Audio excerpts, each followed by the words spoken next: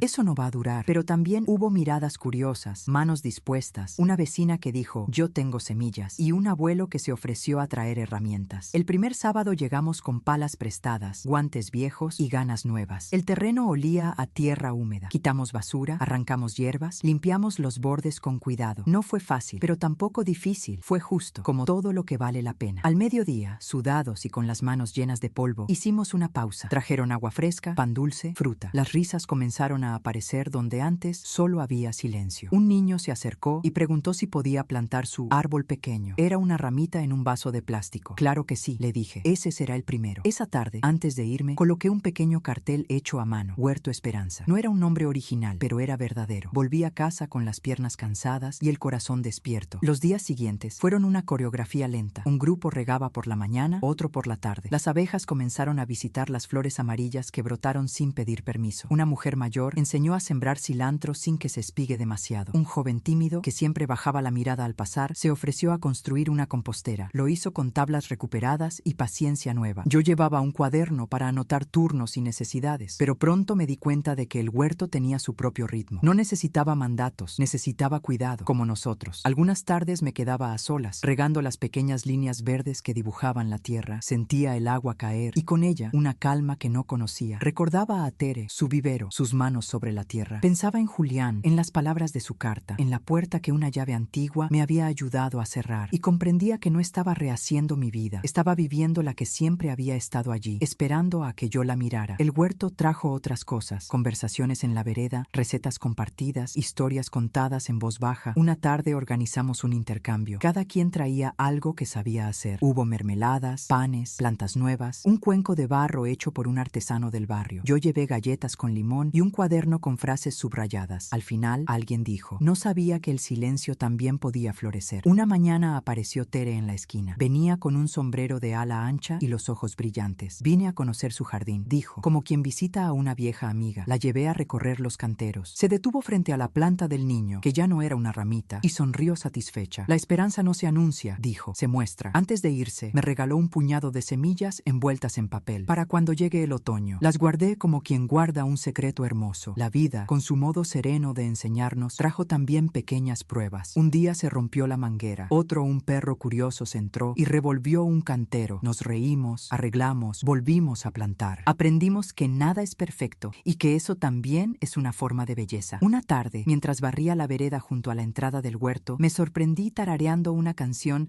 que solía poner Julián los domingos. No me dolió, fue como abrir una ventana y dejar pasar una brisa conocida. Me detuve y miré el cielo. No lloré, agradecí. Daniel llegó al caer el sol, con las manos en los bolsillos y una sonrisa tranquila. Está hermoso, dijo, mirando los surcos. Es de todos, respondí. Yo apenas lo empecé. Se quedó en silencio unos segundos. Mamá, nunca te vi tan bien. Lo abracé. No dije nada. No hacía falta. Esa noche, al volver a casa, encendí una luz pequeña en la cocina y me serví té. La planta de la ventana tenía hojas nuevas. Me quedé mirando ese verde limpio, casi lumínico. Tomé el cuaderno y escribí: sembrar es elegir el futuro con las manos. Cerré los ojos y supe que, por fin, ese futuro me pertenecía. Y sin embargo, mientras preparaba todo para el siguiente sábado, ocurrió algo que no esperaba. Un sobre sin remitente apareció bajo mi puerta. Dentro, una fotografía antigua. Yo, Daniel de niño, y Julián regando unas macetas en el patio. Detrás, una frase escrita con la letra de mi esposo: cuando el amor aprende a cuidar, florece para todos. Me quedé en silencio, con la foto entre los dedos. No era un mensaje del pasado, era un puente hacia lo que venía. Respiré hondo. El huerto, la casa, la planta en la ventana. Todo estaba listo para el siguiente paso, y entendí que el viaje no había terminado al regresar. A veces, el viaje comienza exactamente cuando uno vuelve. El huerto cumplió un año. Nunca imaginé que algo tan pequeño pudiera crecer tanto. Donde antes había maleza, ahora había tomates rojos, girasoles altos y voces de niños corriendo entre los canteros. El aire olía a tierra viva y a pan recién horneado de la panadería de la esquina. Aquella mañana colgué un cartel nuevo, pintado por los vecinos más jóvenes: lo que se cuida, florece. Me quedé observándolo un momento. Era simple, pero contenía todo lo que había aprendido. Daniel y Camila llegaron con una canasta de frutas. Su relación se veía tranquila. Ya no había culpas en el aire, solo ternura. Mira, mamá, dijo Daniel, la planta que trajiste de Oaxaca tiene flores. Me acerqué. Eran pequeñas, blancas, casi tímidas. La esperanza, pensé, florece sin ruido. Esa tarde organizamos una jornada especial. Cada vecino contaría una historia corta mientras trabajábamos en la tierra. Al principio hubo risas, bromas, tímidos silencios. Luego comenzaron las confesiones sencillas. Una mujer que volvió a estudiar, un hombre que aprendió a cocinar después de enviudar, un joven que dejó de tener miedo de hablar con su padre. Cada voz era una semilla más. El huerto ya no era solo un lugar para plantar, era un lugar para decir: estoy aquí. Yo los escuchaba con el corazón lleno. No tenía nada que enseñar, solo compartir lo que el camino me había mostrado, que todo florece mejor cuando se comparte el agua. Unos días después recibí una carta del ayuntamiento. Querían declarar el terreno como espacio comunitario permanente. Pedían un nombre oficial. Leí la carta 3 veces, sonriendo. No tuve que pensarlo mucho. Respondí con 3 palabras: Jardín Julián Martínez. No por nostalgia, sino por gratitud. Porque él, sin saberlo, había sembrado la primera semilla de todo esto. La noticia se difundió rápido. Vinieron periodistas locales, tomaron fotos, grabaron entrevistas. Yo hablaba con calma, sin guión, sin pretensión. No hice nada especial, decía. Solo abrí una puerta y la gente decidió entrar. Esa tarde, cuando todos se fueron, me quedé sola entre los surcos. El sol caía despacio y la tierra tenía ese color dorado que anuncia descanso. Me senté en una piedra y miré el horizonte. Pensé en Tere, en su vivero lleno de vida. Pensé en la mujer que yo era antes de todo esto, la que tenía miedo, la que callaba. Y sonreí, porque entendí que, sin ese miedo, nunca habría aprendido a cuidar. Al día siguiente, un grupo de estudiantes vino a visitarnos. Traían cuadernos y cámaras. Una chica me preguntó qué consejo daría a quien siente que ya no puede empezar de nuevo. Le respondí sin dudar: empieza igual. A veces la vida espera justo después del primer paso. Se quedó en silencio y anotó mis palabras. Y yo me di cuenta de que, sin planearlo, me había convertido en eso que alguna vez busqué. Una voz que dice: sí se puede. Esa noche, al volver a casa, el cielo estaba lleno de estrellas. Encendí la lámpara de la cocina y serví té. La planta de la ventana tenía brotes nuevos. Tomé el cuaderno y escribí la última línea del día: lo que aprendí del amor lo siembro cada mañana. Miré alrededor, respiré hondo y sonreí. El pasado ya no pesaba. El presente tenía raíces y el futuro olía a tierra mojada. El huerto siguió creciendo más allá de mis manos. A veces pienso que yo solo fui la excusa para que la vida hiciera lo que siempre supo hacer: seguir. Las flores ya no necesitan que las riegue todos los días. Los vecinos se encargan, los niños también. Cada quien dejó un pedacito de sí en la tierra y eso se nota en el aire. Daniel se convirtió en el alma del lugar. Llega temprano los los fines de semana, arregla las herramientas, conversa con todos. Camila organiza los turnos, enseña a los niños a sembrar tomates y ha llenado una pared con dibujos hechos por ellos, soles, árboles, nombres escritos con letras torcidas. A veces los observo desde lejos y me invade una mezcla de orgullo y ternura. Son mi historia continuando sin mí, como debe ser. El huerto cambió la calle, las personas se saludan más, los vecinos se ayudan y cada sábado hay música, una guitarra, un cajón, risas. El silencio triste de antes se transformó en una melodía nueva, hecha de voces distintas. Alguien pintó un mural en una de las paredes, una mujer con las manos llenas de semillas y la mirada al cielo. Debajo, una frase sencilla: florecer también es recordar. Un día llegó una carta desde Oaxaca. Era de Tere. Dentro había una foto del vivero y una nota escrita a mano. Cuando las flores vuelvan a abrir, sabrás que es tiempo de plantar algo más. La guardé entre las páginas de mi cuaderno. Ya no necesito leerlo todos los días. Las palabras viven en mí. El otoño trajo un nuevo color al huerto. Las hojas cayeron lentas, cubriendo los surcos como una manta suave. Mientras barría la entrada, un grupo de estudiantes se acercó para entrevistarme. Una chica de cabello rizado me preguntó: ¿qué es lo más importante que aprendió? Pensé un momento antes de responder: que nada se pierde cuando se comparte. Ella sonrió y apuntó en su libreta. Y entendí que esa frase ya no era mía, era de todos. Esa noche Daniel vino a verme. Traía un sobre en la mano. Estamos organizando un festival en el barrio, me dijo. Queremos dedicarlo al huerto y a ti. Me reí. No, hijo, dedíquenlo a la esperanza. Es más grande que yo. Él asintió y me abrazó. Su abrazo tenía el calor de todos los veranos que creí perdidos. El día del festival, las luces colgaban de los árboles y la música llenaba el aire. Había comida, flores y una alegría serena que se respiraba en cada rincón. Me senté en una banca, observando. Los niños corrían entre las plantas, los adultos conversaban, el sol bajaba despacio. Y entonces la vi, la planta de esperanza que traje de Oaxaca, ahora alta, fuerte, florecida. Sus hojas se movían con el viento como si saludaran al cielo. Cerré los ojos, escuché el murmullo de las voces, las risas, la vida, y comprendí que no hay final para quien aprende a cuidar. La historia no termina cuando todo está en calma. Termina cuando el amor se vuelve raíz y florece en otros. Esa noche, antes de dormir, escribí una última línea en mi cuaderno. El jardín sigue abierto, incluso cuando ya no estoy. Miré la planta de la ventana, ahora enorme, llena de brotes. El silencio era dulce y el mundo, por fin, estaba en paz.